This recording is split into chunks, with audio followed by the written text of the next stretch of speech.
Assalamualaikum warahmatullahi wabarakatuh dan selamat pagi. Waalaikumsalam warahmatullahi wabarakatuh.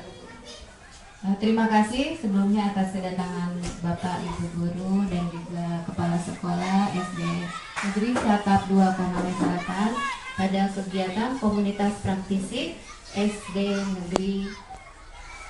Negeri Satap 2 Konawe Selatan. Hari ini topiknya adalah tentang budaya positif. Kami melaksanakan ini sebagai salah satu tugas untuk melakukan penyebaran materi yang telah kami dapatkan dari program Guru Penggerak, khususnya angkatan ke-7 yang dilaksanakan oleh Balai Guru Penggerak Sulawesi Tenggara. Namun sebelumnya kami memohon dengan hormat kepada Ibu Kepala Sekolah SD Negeri Satap 2 Konawe Selatan untuk membuka acara ini. Kepada Ibu kami persilakan. Bismillahirrahmanirrahim. Assalamualaikum warahmatullahi wabarakatuh. Tapi saya kira seperti itu.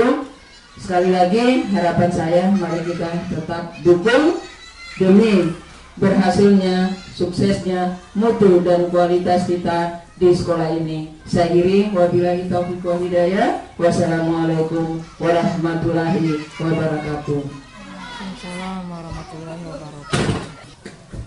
Terima kasih kepada Ibu Kepala Sekolah yang sudah memberikan sambutan, termasuk memberikan motivasi baik kepada saya selaku CGP maupun kepada teman-teman untuk selalu berusaha meningkatkan diri, meningkatkan sekolah. Jadi selama di dalam PGP itu intinya adalah bagaimana kita melakukan atau melaksanakan pendidikan yang berpihak pada murid, itu satu. Ini kenapa? Karena murid adalah aset bangsa. Mereka adalah penentu peradaban budaya Indonesia untuk kedepannya. Bahkan untuk 100 tahun ke depan. Apa yang kita lakukan hari ini itulah yang akan tercermin nanti, bahkan sampai satu abad ke depan nanti. Dalam kesempatan ini saya juga memperkenalkan komunitas praktisi untuk SD,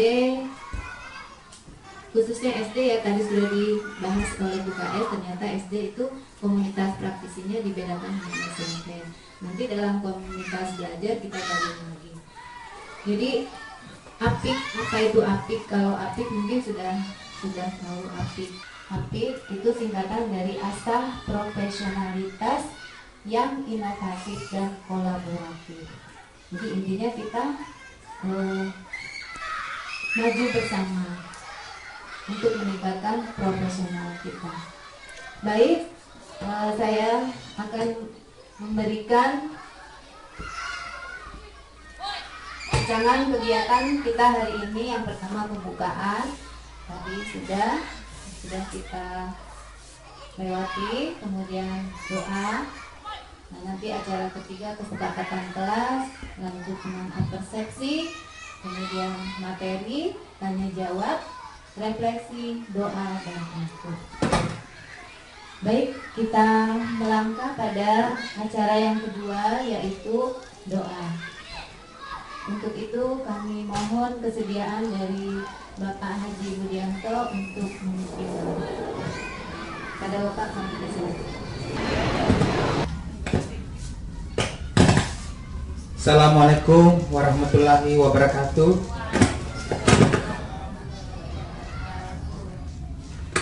Marilah kita berdoa menurut agama dan kepercayaan kita masing-masing. Bagi saya beragama Islam, saya pimpin doa, dan yang non-muslim menyesuaikan. Alamin. Assalamualaikum warahmatullahi wabarakatuh. Terima kasih kepada Bapak Haji Budianto atas kesediaannya untuk memimpin doa.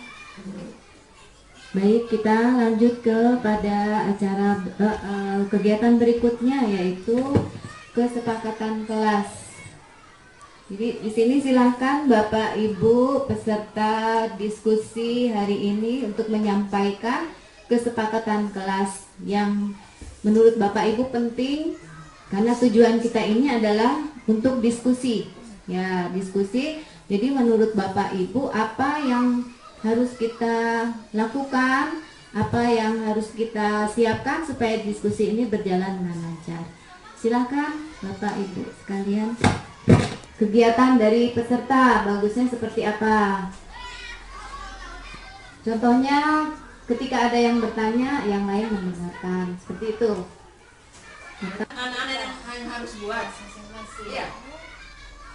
Maksudnya kesepakatan untuk kegiatan kita hari ini. Nah, itu.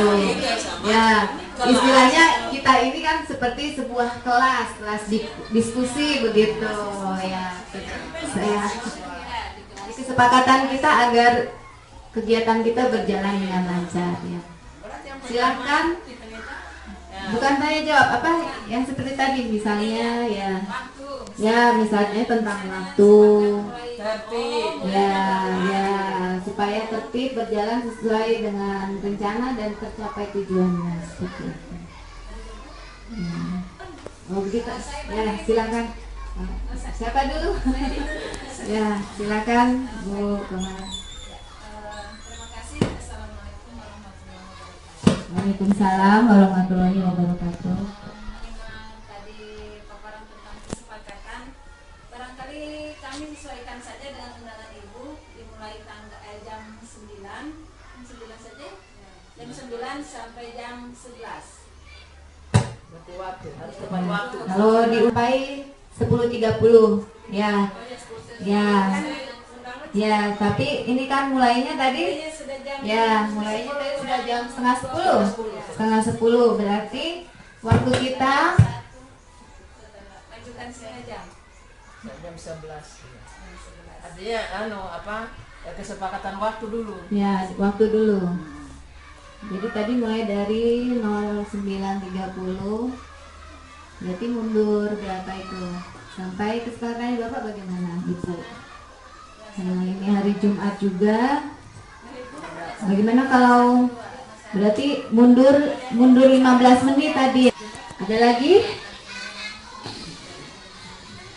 Ya, silakan Pak Haji. Ini berlaku untuk sekarang atau kegiatan berikutnya? Nah, untuk saat ini saja. Saya sudah tentukan nanti kalau ada kegiatan begini jam begini lagi waktunya. Ya, makanya tadi saya bilang kesepakatan kelas. Hanya kelas, iya, hanya kelas kan. Ada lagi? Tertib.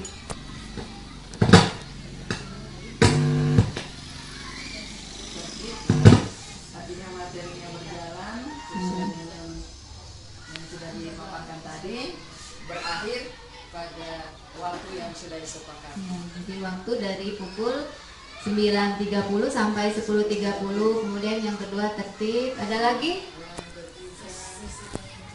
Sesi, ya silakan. Sisi tanya mungkin ditentukan waktunya juga atau pertanyaannya dulu sampai berapa pertanyaan. Oh, seperti itu ya, berarti setelah materi sesi tanya jawab seperti itu. Setelah materi sesi dilanjutkan dengan sesi tanya jawab. Maksud Ibu mungkin dibatasi begitu pertanyaannya ya, dengan pertanyaan Yang dibatasi. untuk berapa pertanyaan Bu? Hanya berapa orang juga ini? Ya. Dua pertanyaan saja. 3 pertanyaan atau satu jawab bagaimana? Oh begitu ya, dengan sekalian 3 dengan pertanyaan dari 3 peserta begitu. Nah, ada lagi? Sudah? Ya, silakan. Ya, jadi baik. Nah, lanjut langsung ke inti materi ya. Nah.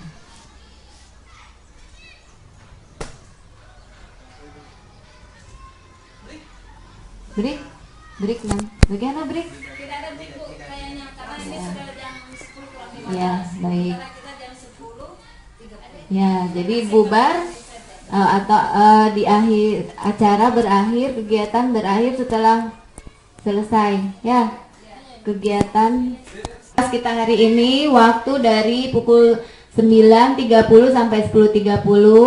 Kemudian seluruh peserta menjaga ketertiban. Materi, setelah materi dilanjutkan dengan pertanyaan dari 3 peserta. Kemudian langsung ke inti materi. Dan kegiatan berakhir setelah langkah-langkah kegiatan selesai. Artinya tidak ada break. Baik, sebelumnya Bapak Ibu, saya ingin bertanya, apa yang Bapak Ibu ketahui tentang budaya positif? Maksudnya budaya positif di sekitaran sekolah atau lingkungan atau di rumah? Yang penting tentang budaya positif, apa yang Ibu ketahui tentang budaya positif? Yang jelasnya di lingkungan sekolah. Boleh di lingkungan sekolah boleh, di lingkungan masyarakat boleh. Artinya yang secara umum saja Bapak Ibu ketahui tentang budaya positif.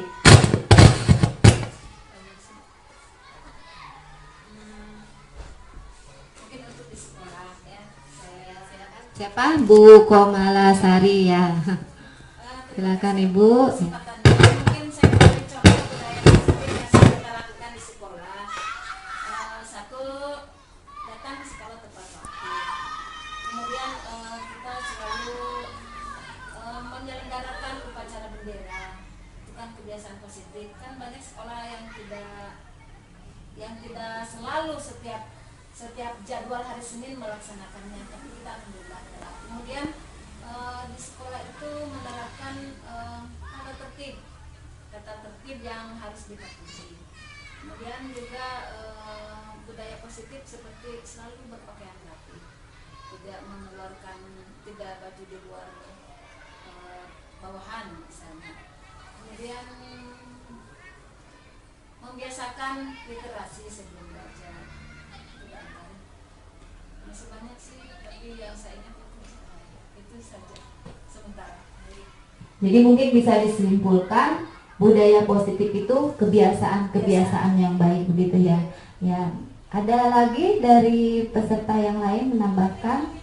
Siapa tahu dari adik mahasiswa? Apa itu budaya positif? Oh, ya. Baik. Siapa? Pak Haji Budianto ya. Mungkin bisa juga anak-anak bisa kalau ada pagi mungkin bisa dikasih tahu bilang kalau ketemu gurunya harus beri salam, toh? Karena selama ini kalau dia lewat begitu saja lewat, berarti dia tidak sopan satunya sama orang tua atau lebih dari daripada dia, kayaknya tidak dihiraukan lagi. Ya maaf ini kalau di kampung saya di Bone Bu, ya Bone toh, yang penting tua daripada dia pasti dia bilang puang, oh puang ya menghargai bilang puang toh. Nah itu mungkin diterapkan sama anak kasih tahu kalau hari apel pagi mungkin kasih tahu, nah kalau ketemu dengan yang tua daripada kamu mungkin bisa menghormat atau apalah ya.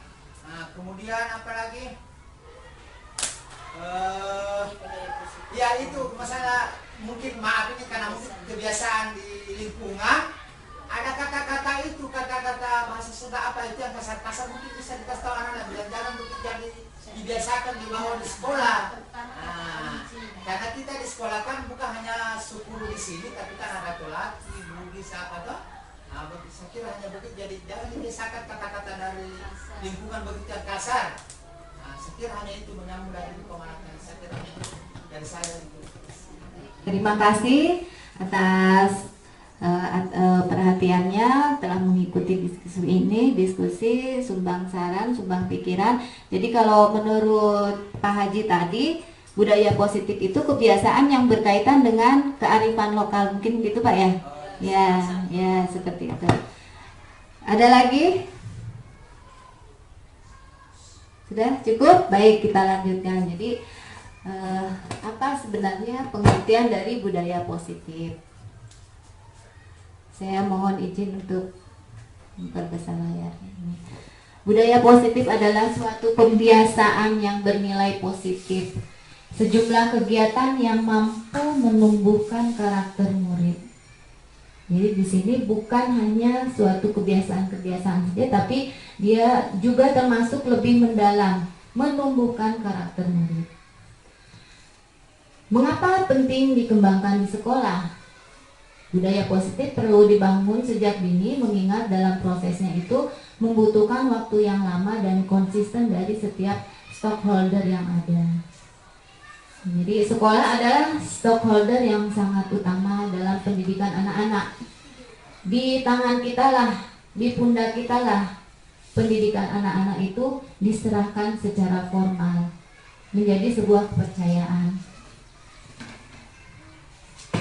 Beberapa konsep penting dalam budaya positif. Yang pertama adalah filsafat pendidikan Ki Hajar Dewantara. Pendidikan dimaksudkan sebagai tuntunan tumbuh kembang anak sesuai dengan kodratnya agar mencapai keselamatan dan kebahagiaan setinggi-tingginya, baik sebagai manusia maupun sebagai anggota masyarakat. Kemudian ada trilogi pendidikan. Trilogi pendidikan yang diharapkan itu tercermin pada diri pendidik maupun anak didik. Ya, yaitu Ing Arso Sungtulodo, Ing Madyo Mangunkarso, Tut Wuri Handayani. Ing Arso Sungtulodo artinya di depan memberikan teladan. Jadi bukan cuma gurunya, murid juga harus mempunyai sikap seperti itu. Nah, karena kita adalah guru, adalah orang dewasa yang bertanggung jawab terhadap pendidikan anak, sehingga kita harus dapat menjadi contoh lebih dahulu. Kemudian Ing Madyo Mangunkarso artinya di tengah membangun karsa atau kehendak.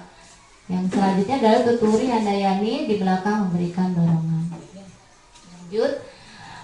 Konsep penting berikutnya adalah disiplin positif. Menurut Ki Hajar Dewantara itu apa? Bahwa di mana ada kemerdekaan, disitulah harus ada disiplin yang kuat. Jadi orang yang tidak punya kedisiplinan sama saja dia bukan orang yang merdeka sebenarnya. Ya. Dan sungguh pun disiplin itu bersifat self-disiplin, yaitu kita sendiri yang mewajibkan kita dengan sekeras-kerasnya, tetapi itu sama saja, sebab jikalau kita tidak cakap melakukan self-disiplin, maka wajiblah penguasa lain mendisiplinkan diri kita. Tetapi peraturan yang demikian itu harus ada dalam suasana yang merdeka. Merdeka maksudnya tumbuh dari diri orang itu sendiri. Jadi merdeka itu dilanjutkan oleh Ki Hajar Dewantara. Merdeka itu artinya tidak hanya terlepas dari perintah, tetapi juga cakap buat memerintah diri sendiri. Dian Gosen mengatakan bahwa disiplin diri dapat membuat seseorang menggali potensinya menuju kepada sebuah tujuan yang dihargai dan bermakna. Mempelajari cara kita mengontrol diri, menguasai diri untuk memilih tindakan yang mengacu pada nilai-nilai yang kita hargai. Menurut beliau, dengan mengaitkan nilai-nilai kebajikan yang diyakini seseorang, maka motivasi intrinsiknya akan terbangun sehingga menggerakkan motivasi dari dalam untuk dapat mencapai tujuan mulia yang diinginkan.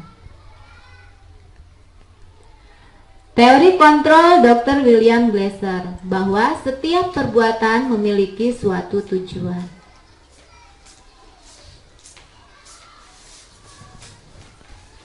Sekarang sebelum saya lanjut,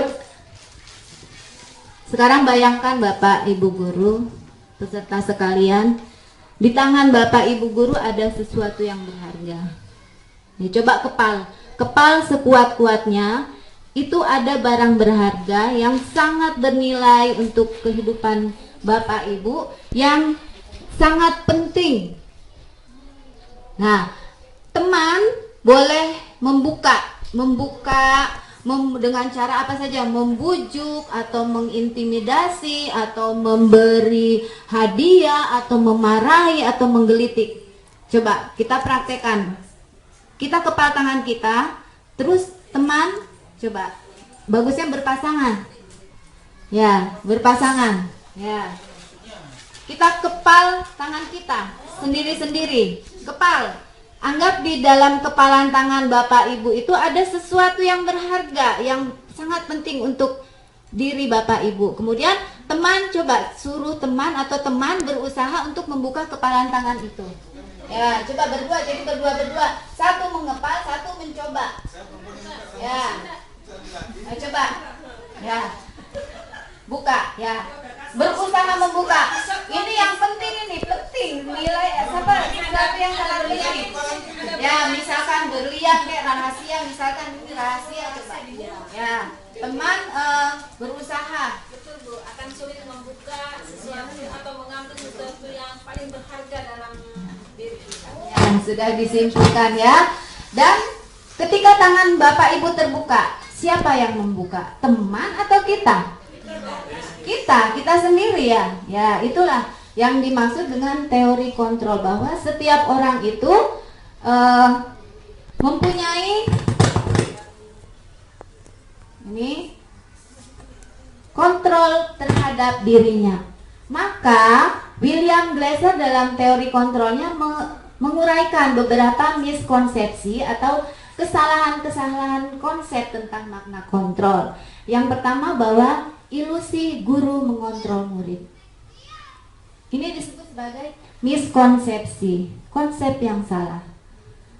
Ilusi bahwa semua penguatan positif itu efektif dan bermanfaat. Ilusi bahwa kritik dan membuat orang merasa bersalah dapat menguatkan karakter. Ilusi bahwa orang dewasa memiliki hak untuk memaksa. Itu semua hanya ilusi. Baik anak-anak maupun orang dewasa, kontrol sebenarnya adalah pada dirinya sendiri. Dia mau berbuat atau tidak mau berbuat itu dari pribadinya sendiri. Namun ada kalanya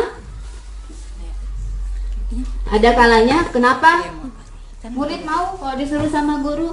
Karena memang dia membuka dirinya untuk mau diperintah atau disuruh oleh gurunya. Tuh. Karena sekali lagi dalam teori kontrol hanya kita yang bisa membuka kepalan tangan kita. Kita yang mau. Kita yang berniat ya begitu. Adapun teori kontrol tadi dikembangkan oleh Diane Goshen bahwa ada 3 motivasi perilaku manusia. Kenapa seseorang berlaku seperti itu? Ada 3. Yang pertama, untuk menghindari ketidaknyamanan atau hukuman. Yang kedua, untuk mendapatkan penghargaan atau pujian atau hadiah. Dan yang ketiga, karena dirinya sendiri ingin melakukan yang terbaik yang diyakininya. Itu ada 3. Ya. Untuk yang pertama, yaitu menghindari ketidaknyamanan atau hukuman, ini adalah tingkat terendah dari motivasi perilaku manusia. Jadi yang mereka pikirkan, aduh kok saya tidak lakukan ini, bakalan tidak enak ini nanti belakangnya. Saya dimarahi kah, saya dihukum kah, atau saya tidak dikasih uang jajan kah. Nah, seperti itu. Ini masuk di motivasi yang eksternal atau dari luar. Misal anak disuruh belajar, takut karena nanti dimarah sama ibunya. Yang kedua adalah untuk mendapatkan imbalan atau penghargaan dari orang lain. Ini satu tingkat di atas dari motivasi yang pertama. Tetapi ini masih sama, dia termasuk motivasi eksternal. Motivasi dari luar. Jadi motivasinya misalnya anak dia tekun belajar apa karena nanti inginnya dia jadi juara 1, atau nanti dapat hadiah sepeda dari bapaknya, atau karena sudah dijanjikan mau dibelikan apa gitu kalau juara 1, ya seperti itu. Ini adalah motivasi yang bersifat eksternal. Yang terakhir adalah motivasi perilaku manusia untuk menjadi orang yang mereka inginkan dan menghargai diri sendiri dengan nilai-nilai yang mereka percaya. Nah, ini adalah motivasi yang akan membuat seseorang memiliki disiplin positif Karena apa? Karena motivasi perilakunya bersifat internal, bukan eksternal, dari dalam dirinya sendiri. Jadi dia sudah memiliki nilai-nilai yang mereka yakini. Jadi ketika anak yang sudah memiliki nilai-nilai seperti ini, misalnya dalam belajar dia paham untuk apa dia belajar, apa ruginya kalau dia belajar. Dia yakin belajar itu akan membuat dirinya menjadi lebih baik, menjadi orang yang lebih baik. Nah, maka ketika anak punya motivasi seperti itu, ada ibunya, tidak ada ibunya di rumah, dia tetap belajar.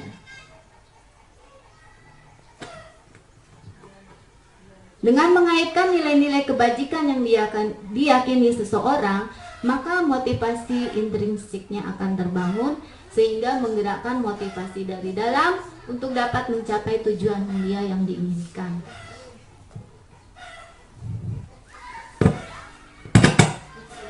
Di sini ada yang disebut sebagai restitusi.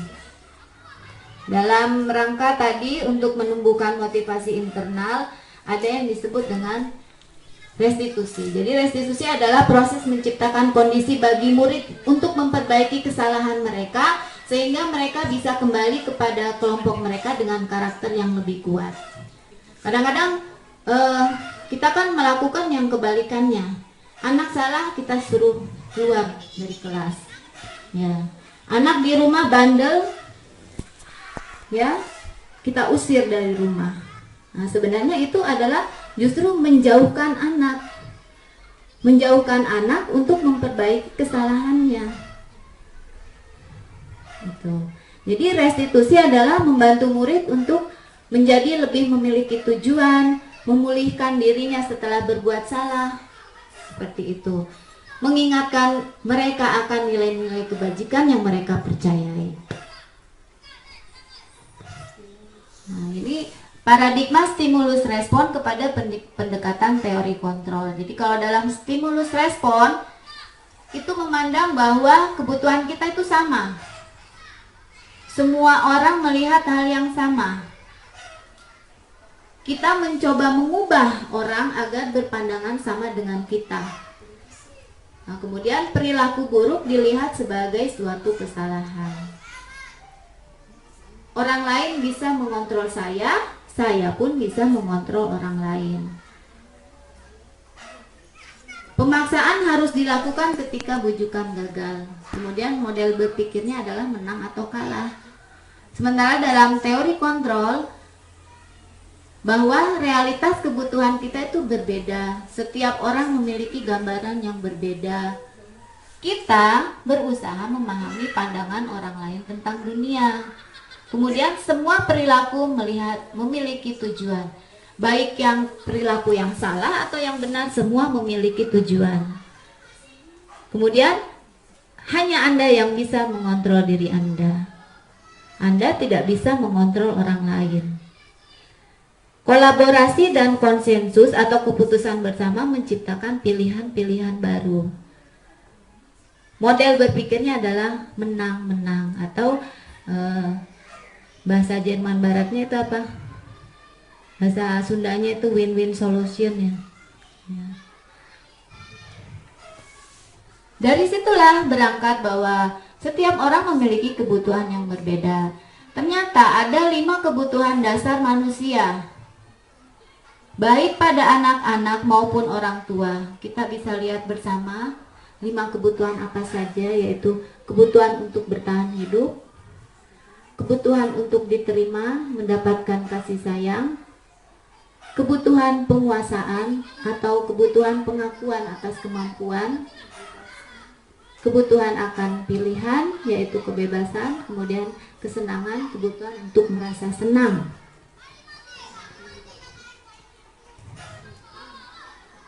Jadi ini grafiknya kita lihat sini. Kemudian dalam kebutuhan dasar, 5 kebutuhan dasar manusia itu ada kaitannya dengan dunia berkualitas. Apa itu dunia berkualitas? Dunia berkualitas Anda adalah tempat khusus dalam pikiran Anda, tempat Anda menyimpan gambaran representasi dari semua yang Anda inginkan. Bisa berisi orang-orang atau hal-hal dan apa saja yang terbaik dalam hidup Anda dan membuat Anda merasa bahagia dan terpenuhi kebutuhan dasar Anda. Dunia berkualitas setiap orang bisa jadi berbeda dan pasti akan berbeda. Kemudian ada 5 posisi kontrol. Nah, ini bagian yang ya silakan. Ini sangat penting dan inilah yang akan berkaitan langsung dengan tugas kita sebagai pendidik. 5 posisi kontrol yang dilakukan oleh guru dalam menciptakan disiplin. Yang pertama adalah sebagai penghukum. Yang kedua sebagai pembuat rasa bersalah. Yang ketiga sebagai teman. Yang keempat pemantau. Dan kelima adalah manajer.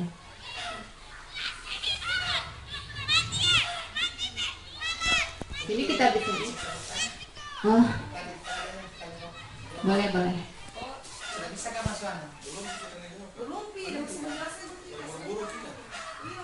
Bisa mungkin Pak dicatat dulu pertanyaannya nanti setelah sesi bertanya. Ya. Ya. Doanya. Kita lanjutkan. Penghukum. Sebagai penghukum, apa yang dilakukan oleh guru? Menghardik, menunjuk-nunjuk, menyakiti atau menyindir. Dia akan berkata, kalau kamu tidak melakukannya, saya akan titik. Nah, gitu. Ya, ancaman ya. Hasilnya murid akan memberontak, pendendam, menyalahkan orang lain. Itu. Mungkin dia diam, tapi kita tidak tahu ke depannya apa yang dia lakukan. Ya, jadi efeknya negatif. Kemudian pembuat merasa bersalah. Dia berceramah, kemudian menunjukkan guru akan menunjukkan kekecewaan yang mendalam.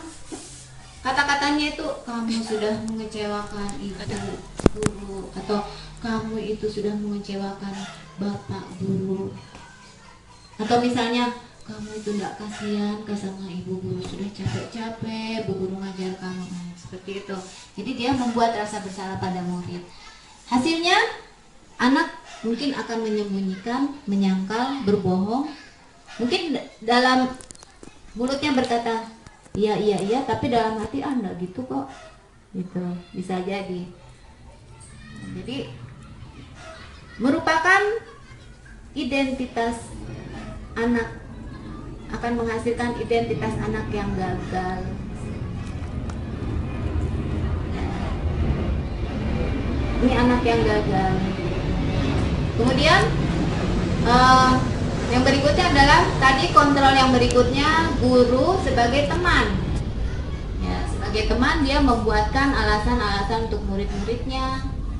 Kata-kata yang mungkin dikatakan, kata-katanya adalah lakukannya untuk bapak ibu, atau misalnya ya sudah nanti ibu yang membereskan itu. Itu ya. Hasilnya apa? Anak mungkin berubah. Dia senang gurunya menjadi teman, tapi di situ negatifnya adalah ada ketergantungan. Kita lanjutkan. Sebagai pemantau, yang dilakukan adalah menghitung dan mengukur. Ya. Yang dikatakan, apa peraturannya? Apa konsekuensinya? Apa sanksinya? Apa yang telah kamu lakukan? Apa yang terjadi sekarang? Ya, itu jadi dia sebagai pemantau. Hasilnya menyesuaikan bila diawasi. Misalkan kita di kelas punya peraturan, kalau tidak mengerjakan PR berarti dia kerjakan ketika jam istirahat. Itu sudah ada peraturan. Jadi beda dengan hukuman. Kalau hukuman itu tidak ada peraturannya. Dan kalau yang namanya peraturan itu kan biasa seimbang dengan perbuatan. Sanksi dengan perbuatan itu biasa seimbang. Artinya ada keadilan. Tetapi untuk anak yang terjadi apa? Ya dia lakukan kalau diawasi. Iya dia kerja PR-nya pas istirahat kalau ada gurunya. Kalau tidak ada mungkin ya dia main-main lagi. Seperti itu. Kontrol diri sebagai manajer. Jadi kalau manajer apa yang dilakukan? Mengajukan pertanyaan-pertanyaan, Kata-katanya adalah apa yang kita yakini. Apa kamu meyakini hal tersebut? Kalau kamu yakin, bagaimana cara perbaikinya? Kalau kamu memperbaikinya, kira-kira hal tersebut akan menggambarkan apa tentang dirimu? Jadi hasilnya akan menguatkan watak atau karakter anak. Nah, jadi posisi manajer adalah posisi yang terbaik yang bisa kita lakukan ketika kita melakukan restitusi, yaitu mengembalikan anak kepada kelompoknya dengan karakter yang lebih kuat ketika dia melakukan kesalahan. Ini lanjutannya tadi. Kalau posisi kontrol penghukum pada guru, dampak pada muridnya ini mengulangi kesalahan berulang kali, perilaku menjadi agresif ya karena ada kemarahan yang terpendam. Merasa rendah diri, merasa gagal. Iya, saya sudah mengecewakan guru saya memang tidak berharga. Itu juga bahaya. Memang dia meletakkan guru dalam dunia berkualitas, tapi hasilnya tidak bagus. Dia bisa menjadi orang yang tidak percaya diri. Sebagai teman tadi sudah tergambar bahwa ada ketergantungan, dia tidak mandiri. Kalau bukan sama gurunya yang itu, dia tidak akan bisa. Seperti itu. Di sini guru diletakkan sebagai orang penting di dalam dunia berkualitas. Lanjut, untuk sebagai pemantau. Jadi sebagai pemantau, dampak pada murid adalah supaya dia mendapat hadiah, begitu. Atau mendapat pujian, oh iya sudah bagus, oh iya saya tidak masuk di catatan guru, gitu. Jadi itu saja yang dia pikirkan. Murid meletakkan guru dan peraturan di dunia berkualitas. Untuk posisi sebagai manajer atau yang terbaik, yaitu anak akan berkata, bagaimana saya memperbaiki keadaan ini? Iya tadi saya tuh sudah salah. Jadi bagaimana? Jadi di situ anak dia berpikir. Dia mengevaluasi diri bagaimana menjadi diri yang lebih baik. Kemudian dia menempatkan diri sebagai individu yang positif dalam dunia berkualitasnya. Jadi dirinya sendiri di situ. Nah, inilah yang dimaksud dengan motivasi internal yang diharapkan ada pada murid agar menjadi manusia atau pelajar yang disiplin. Ini penjelasannya. Penghukum akan seperti apa, pembuat rasa bersalah sebagai teman ya. Sebagai teman ya anak senang akrab dengan guru, ini positif. Tapi negatifnya itu dia tergantung. Kalau ada tergantung sama guru itu, kalau ada masalah dia tidak bisa kalau sama guru yang lain, harus sama guru itu. Itu kan repot ya, karena anak kan bertemu bukan cuma dengan satu guru saja, dengan banyak guru. Sebagai pemantau, ini mengandalkan penghitungan, catatan, dan data. Artinya sudah berapa kali nih kamu melakukan salah. Ya, jadi seperti itu. Nah, sebagai manajer, kemudian apa kaitannya dengan keyakinan kelas? Ya, apa tidak cukup peraturan? Apa tidak cukup tata tertib? Apa tidak cukup kesepakatan kelas? Jadi kenapa membuat keyakinan kelas? Karena yang namanya keyakinan itu berangkat dari nilai-nilai yang bersifat universal. Nilai-nilai universal adalah nilai-nilai kebajikan yang disepakati bersama, lepas dari suku bangsa, agama, bahasa maupun latar belakangnya. Jadi yang namanya nilai-nilai kebajikan universal itu akan diterima oleh semua orang. Memang telah diakui sebagai sesuatu yang baik. Jadi keyakinan kelas berangkat dari nilai-nilai ini. Keyakinan kelas bersifat lebih abstrak daripada peraturan, sehingga dia lebih luas. Ya, dia lebih luas. Tidak seperti peraturan yang rinci dan konkret. Misalnya tadi kalau masuk kelas jam sekian. Nah, kemudian apa lagi? Hari Senin pakai pakaian putih merah, hari Selasa putih merah, hari Rabu batik bawahan merah, seperti itu. Dia rinci. Tetapi kalau keyakinan kelas dia bersifat universal. Kemudian dibuat dalam bentuk positif, jadi bukan kata-kata misalnya tidak boleh membuat keributan di kelas, tidak seperti itu. Jadi tidak ada kata-kata tidak atau jangan buang sampah sembarangan. Itu bukan nilai keyakinan kelas yang seperti itu. Keyakinan kelas tidak usah terlalu banyak, ya cukup 3 itu sudah cukup. 7 sudah banyak sekali. Artinya apa? Jadi ketika anak-anak melakukan kesalahan, nilai-nilai itulah yang kita ingatkan kembali kepada anak-anak. Jadi dia dengan mudah akan mengevaluasi dirinya sendiri. Oh, saya ternyata tidak sesuai dengan keyakinan kelas saya, yaitu ini. Nah, jadi gimana caranya? Terus nanti kalau ada masalah seperti ini lagi, saya seharusnya bagaimana? Ya, seperti itu. Restitusi tadi. Kemudian dalam melakukan restitusi ada yang namanya segitiga restitusi. Ada 3 langkah. Yang pertama, menstabilkan identitas. Diakomodasi oleh teori kontrol bahwa kita semua akan melakukan hal terbaik yang bisa kita lakukan. Tadi sudah dibahas bahwa setiap perbuatan ada tujuannya, memiliki tujuan. Kemudian validasi tindakan yang salah. Dalam teori kontrol, bahwa semua perilaku memiliki alasan. Yang ketiga, menanyakan keyakinan bahwa kita semua memiliki motivasi internal. Ini. Jadi dalam melakukan restitusi atau mengembalikan murid kepada kelompoknya dengan karakter yang lebih kuat, kita melakukan ini. Ya. Yang pertama, menstabilkan identitas. Ini dalam menstabilkan identitas kita akan kembalikan kepada 5 kebutuhan dasar manusia. Jadi itu anak kenapa? Contoh, ada seorang anak yang mengambil makanan temannya. Kalau menurut Bapak Ibu mungkin itu anak pasti pertamanya nakal. Dan sebenarnya apa motivasinya dia melakukan itu? Mungkin dia lapar. Ya, kalau dia lapar berarti masuknya kepada kebutuhan untuk bertahan hidup.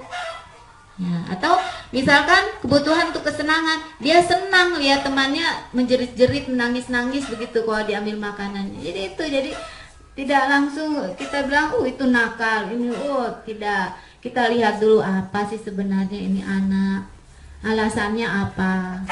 Nah, dari situlah ketika kita mengakui kebutuhan anak, dia akan apa yang salah, tapi Bapak ingin mencari solusi dari permasalahan ini. Misalnya. Ini ya ada contoh-contohnya. Kita lanjut saja. Nah, ini 3 alasan perlunya menstabilkan identitas sebelum melakukan restitusi. Karena rasa bersalah itu menguras energi. Kemudian ketika kita merasa bersalah, kita mengalami identitas kegagalan. Jadi seharusnya anak-anak yang salah seperti itu kita tolong. Kita tolong karena sebenarnya dia merasa tidak enak. Ya, perasaan bersalah membuat kita terperangkap pada masa lalu di mana kita sudah tidak bisa berbuat apa-apa lagi. Sementara kita itu hanya bisa mengontrol apa yang akan terjadi di masa kini dan masa datang. Yang sudah terjadi kan tidak akan bisa kita kembali, kita ulangi, tidak akan. Tapi kita berpikirnya ke depannya bagaimana. Ya, seperti itu. Jadi perlu sekali kita melakukan yang namanya menstabilkan identitas. Validasi tindakan salah. Sekali lagi, validasi tindakan salah bukan berarti kita mengakui tindakan salah anak itu sebagai sesuatu yang benar, tidak. Kemudian sisi yang ketiga adalah menanyakan keyakinan. Ya, apa nilai-nilai yang telah kita sepakati? Kemudian apa ini nih? Kamu mau jadi orang yang seperti apa? Seperti itu. Ya. Demikian yang bisa saya sampaikan. Semoga ada manfaatnya. Untuk selanjutnya kita lanjutkan dengan langkah berikutnya kegiatan belajar kita, yaitu tanya jawab. Silakan Bapak Ibu guru yang mau bertanya boleh ditulis ya, boleh ditulis, boleh diutarakan. Karena nanti di akhir ini ada refleksi.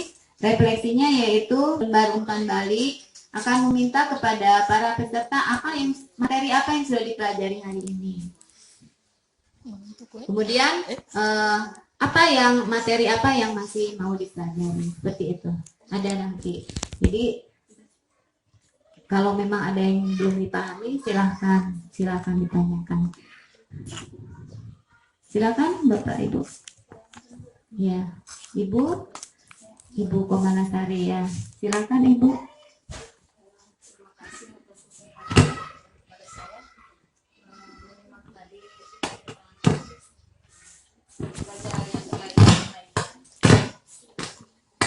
Mungkin sedikit saya menyimak tentang keberadaan kita sebagai guru.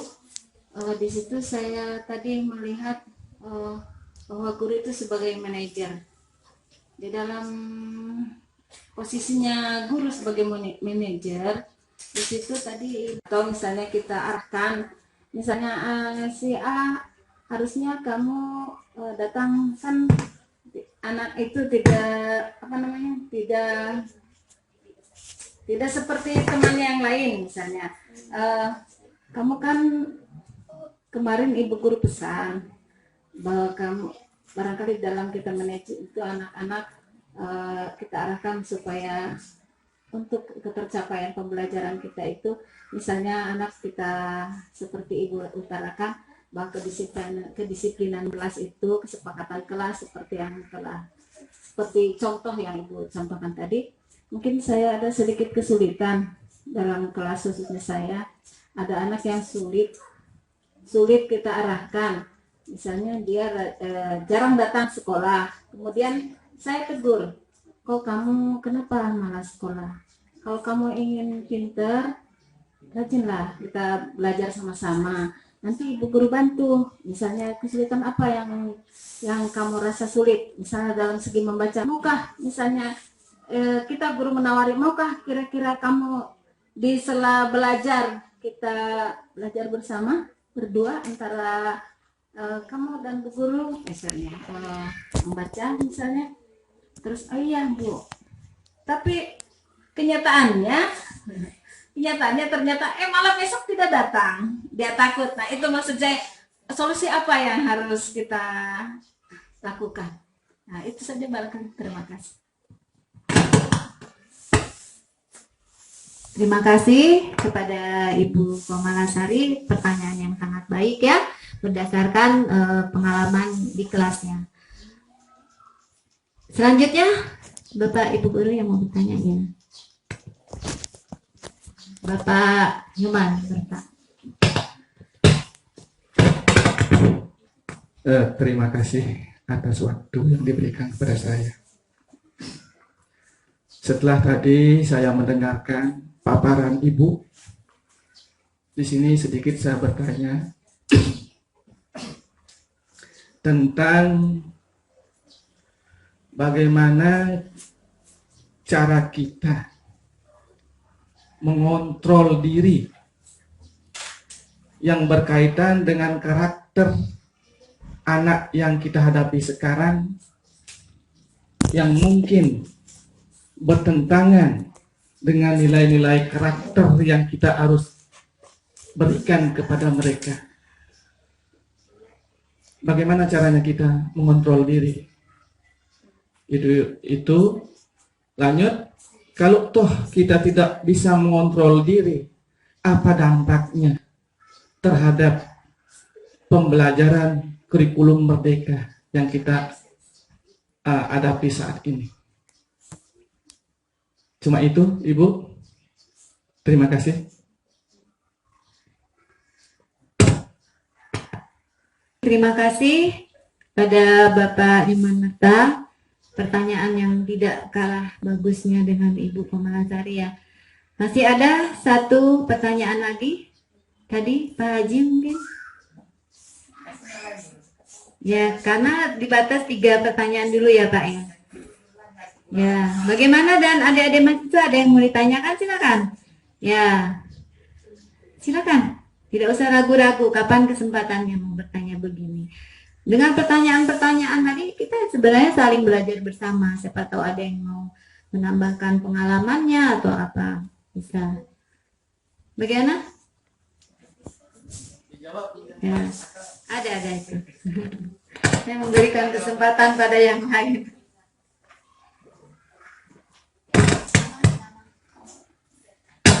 Bismillah. Assalamualaikum warahmatullahi wabarakatuh. Pertanyaan saya, tadi Ibu sudah jelaskan itu ada tadi kata pemantau. Ya, nah, Ibu tadi sudah uraikan, tapi saya belum terlalu paham ya. Kalau bisa karena tadi saya mau foto terlalu kecil, jadi kalau bisa Ibu jelaskan lagi yang mendetail lagi. Saya kira hanya tentang itu tadi ada tadi kata pemantau. Ya. Tadi setelah kita pahami yang dijelaskan, maksudnya kita tanyakan. Itulah maksudnya kan tadi Ibu sudah jelas diuraikan tadi, tapi saya belum terlalu paham. Kalau bisa Ibu kembali jelaskan yang mendetailnya. Saya kira hanya itu Bu. Terima kasih. Baik. Jadi pertanyaannya ada yang muncul dari pengalaman sehari-hari, ada juga yang tentang materi. Ya, bagus semua. Malahan kalau memang ada yang belum dipahami silakan. Karena jarang-jarang kita bertemu seperti ini ya. Alhamdulillah dapat kesempatan yang bagus. Baik, saya ke pertanyaan yang pertama, yaitu pengalaman Ibu guru di kelas 4 sudah menanyakan alasannya, kemudian sudah mengingatkan anak, ya itu ya. Kemudian sudah memberi solusi, gitu ya Bu ya.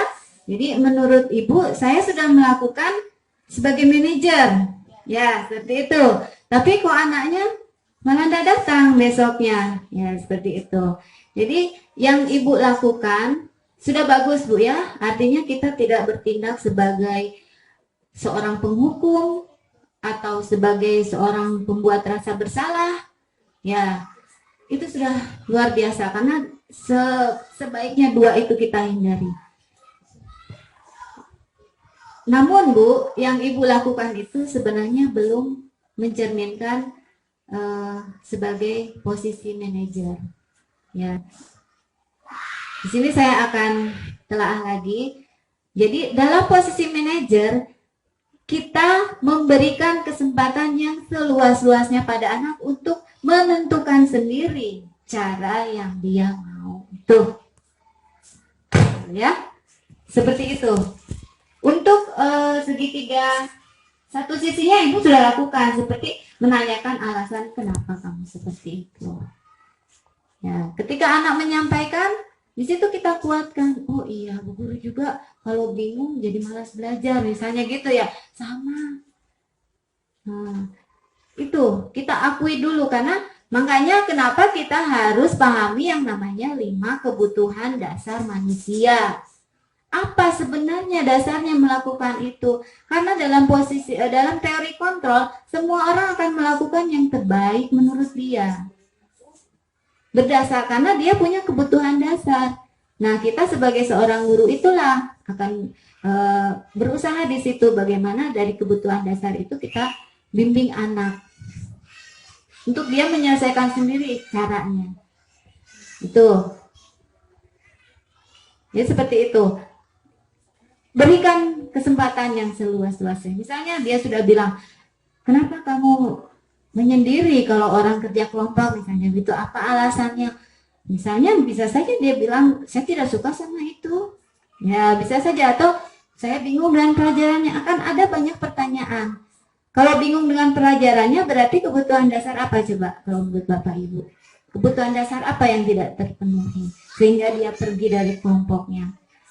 Ketika dia bilang tidak mengerti, berarti itu kan masuknya pada kebutuhan dasar untuk diakui kemampuannya, ya kan? Ya.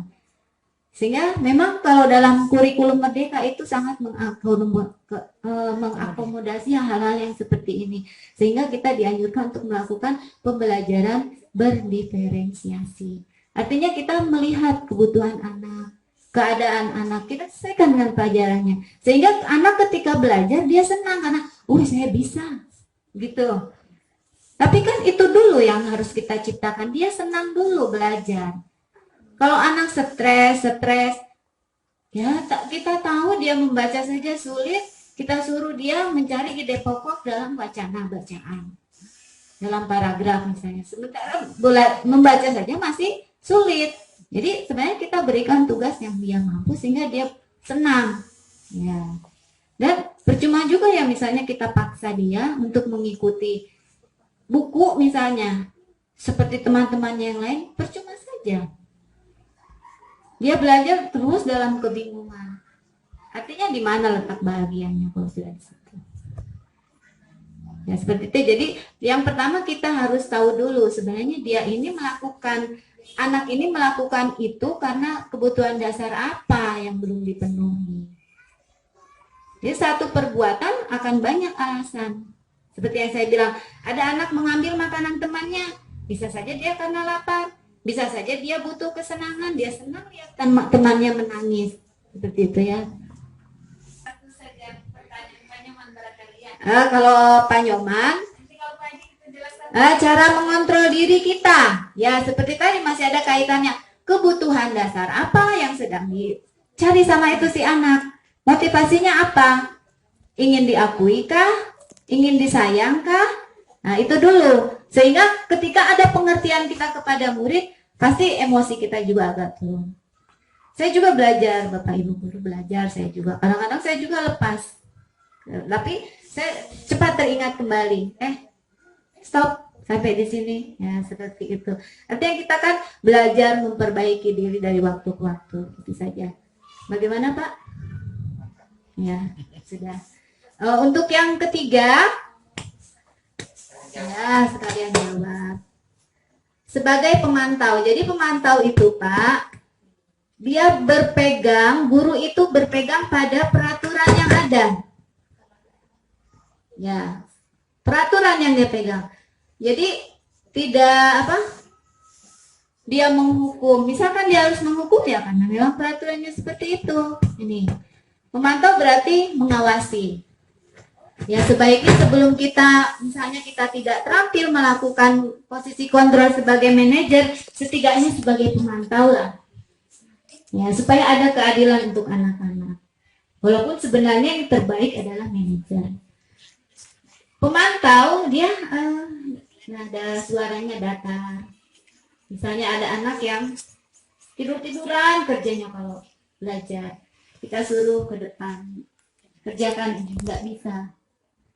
Kenapa? Suaranya datar gimana? Misalnya, Suaranya datar, jadi nggak usah marah-marah. Misalnya kan dia malas. Contoh. Suara aku bilang, anak-anak jangan begitu. Bukan. Suara kemana? Ya, enggak. Bukan begitu. Bukan. Begini, jadi datar itu enggak perlu. Kamu itu, dari tadi kamu tidur. Itu kok udah bisa jawab. Misalnya seperti itu, jadi tidur-tiduran. Kenapa tidak perhatikan? Tidur-tiduran terus. Iya Bu, saya mengantuk. Tidak ditanyakan kenapa mengantuk, kenapa apa enggak. Langsung dikasih begini. Ya, memang kamu dari tadi tidur-tiduran. Apa sanksinya? Gitu saja. Kalau sebagai pemantau. Ya, apa sanksinya? Saya harus berdiri di samping meja, Bu. Ya, silakan. Sudah, begitu saja kalau sebagai pemantau. Tidak boleh kita menanyakan apa alasannya kok bisa mengantuk, kenapa? Ya, Apa yang membuat bukan tidak boleh. Artinya kalau kita sebagai pemantau, kita tidak sampai ke sana. Cukup kita melihat tindakan anak, kita sesuaikan dengan peraturan, sanksinya, lakukan seperti itu. Ya, kerepotannya ya, mungkin karena kita tidak tahu anak itu mengantuk, karena suka main HP sampai malam, ya itu masalahnya akan ada terus. Besok dia begitu lagi, besok begitu lagi. Nah, seperti itu. Bagaimana Pak? Masih belum jelas? Kapan-kapan bagi yang ingin melanjutkan, boleh, saya siap insya Allah kalau ada waktu silahkan, tidak apa-apa kita sama-sama. Tapi kalau begitu kita lanjut ke refleksi ya. Bagaimana ini refleksinya?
Baik, kita telah sampai di akhir diskusi komunitas praktisi APIK SD, SMP, N Satap 2 Konawe Selatan dengan tema budaya positif.